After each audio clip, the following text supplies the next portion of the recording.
For you. Oh, thank you, Ruby. That would be lovely. There's your other half. I heard him leave at the crack of dawn. Oh, he's off looking to the apartments.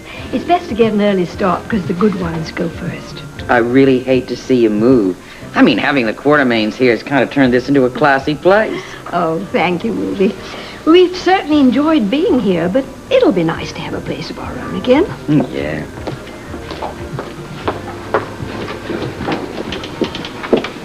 Ruby. Hi, sweetheart. You and Frisco gave us a scare. It was a close call, but Frisco got through it. Thank God for that. Yeah. Bobby sent me over to get some pastries. Not that they're going to feel like eating anything. Poor Terry. She's been through so much. Well, at least it's finally over. Hopefully she'll be able to forget everything in time.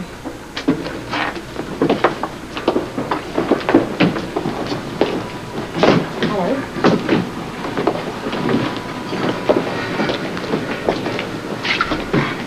Oh, boy. Oh, hello, darling. Did you find anything interesting? I've seen park benches that were more inviting. Oh, Lila, darling, we should have held on to our flat at the Harbor Towers, and we wouldn't be in this jam. Oh, darling, don't worry. Something will turn up. Maybe a couple of beds at the local shelter for the homeless will open up. Oh, Edward. All I know is he's not the Edward we know and love. There must be something we can do to get him out of this awful depression. Well, I know Mr. Quartermaine is at his best when he's complaining. Stella, I think you might be onto something. Let's give him something that he really has to complain about. I tell you what, I'll serve him only cold food, and I'll forbid him to have liquor in his room. That's a splendid idea, Ruby. And I'll see that he gets the morning paper, because that's something that he always grouses about. Stella, have you come up with anything? Well, I know something that always gets his goat. Ruby, can I use your kitchen? But of course. It's certainly a good cause. Remember, a grouchy Edward is a happy Edward.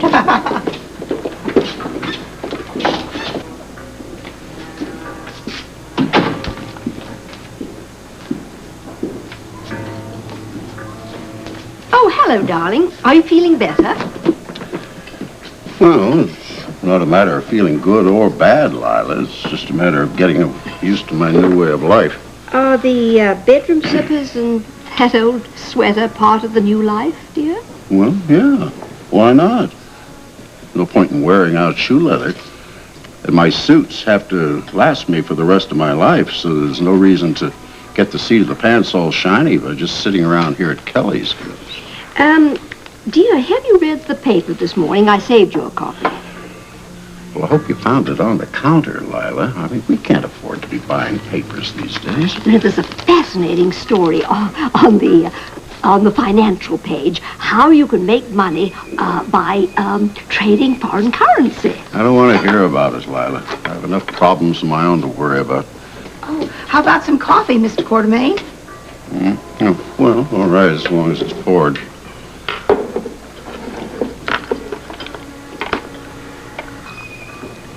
How's the coffee? Fine, I guess. I made it. Isn't it terrible? Well, it's just another cross to bear, Stella. You know, probably be a blessing in disguise if I were poisoned. Oh, I'm afraid that wouldn't do at all, dear. We'd never be able to afford a long hospital stay.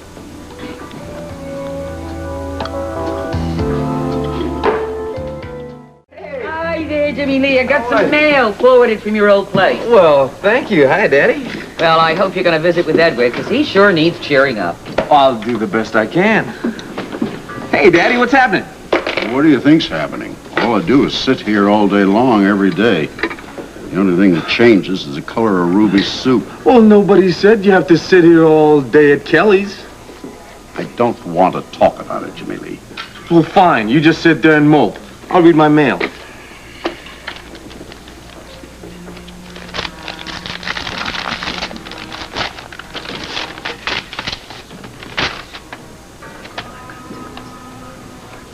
I don't believe it. Well, if you've been selected as one of those sweepstake winners in one of those magazine contests, I advise you to send it in. This is not the year to ignore any opportunity to make money. This is a letter from Pilar. Oh, that Brazilian viper. And she caused us enough trouble. She stole all our money and ran off with that Cassadine jackal. Listen to this, Edward. Pilar says that Dmitri dumped her, so she's decided to get even. She claims that Sean and Dmitri dreamed up that sexy bedroom scene that ruined my marriage. What? Jimmy Lee, I knew this all along. Well, this proves that Donnelly and Cassadine were in cahoots. I can't believe it. I can't believe that Sean had a hand in ruining my marriage. Well, I know damn well he had a big part to play in the loss of my money. Jimmy Lee, we have got to work together to prove this, father and son. Now, will you help me? You bet I will. Want me to call Ellen? No. Let him worry about Monica. You and I are going to handle the big fish. I have got a plan. That's quick. Well, yes, my brain is responding to the first stimulation it's had in days. Jimmy Lee, I want you to quit that job with that construction company and take a job down here in the docks. Donnelly lives and works down here, and you can keep an eye on him. Wait a second. Sean's real smart. We're gonna need more than that. Well, of course, the best way to get to Donnelly is through a beautiful woman. And believe me, I know just exactly the right woman. Edward, we tried that with Monica. Oh, Monica's an amateur. This woman is a professional when it comes to the art of seduction. Yeah? Who is this woman? I'd like to meet her. Never you mind. She's too much for you to handle. But just trust me. Oh, I can begin to see the money flowing into the Quartermaine coffers. Jimmy Lee, I'm going to have to borrow some cash for some traveling expenses. Sure. Where are you going? I am going to find our Helen of Troy. And when I get back, look out, Sean Donnelly.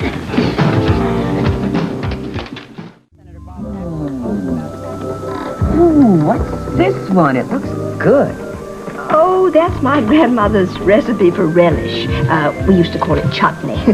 I haven't tried it for years and years. Really? In fact, I haven't been through these recipes for a long, long time. Isn't it amazing all the things you find when you move, isn't it? It certainly is. I've got an idea. Why don't we cook up a batch of that and try it on the customers? Oh, I don't know, Ruby. Some of the ingredients are pretty exotic. Well, we could at least try, because I'm always looking for something new. All right, it might be fun. Okay. Hello, Lila, Ruby. Hi there, Jimmy Lou. You want some coffee? I'd love a cup of coffee. You got it. Sit yourself down. Thank you. Lila, have you heard from Edward? No, dear, not a word. All I know is he was very excited about something before he left town. Oh, yeah, I noticed that. Shouldn't you be at work? Well, I quit my construction job. I'm gonna look for a job here on the docks. Really? Why? Well, change of pace, I guess. Listen, a lot of people around here could use a change of pace. Stella, if you can find these ingredients, Ruby would love us to make up a batch of relish. Oh. Which shouldn't be a problem. Except for this. What does that say? The handwriting's so faded, isn't it? It looks like hoi something sauce. I think it could be hoisin. I never used that. Oh, my grandmother loved to use exotic ingredients. Why don't you try the Asian quarter? Oh, that's a good idea. All right, I'll be back as soon as I find it. All right.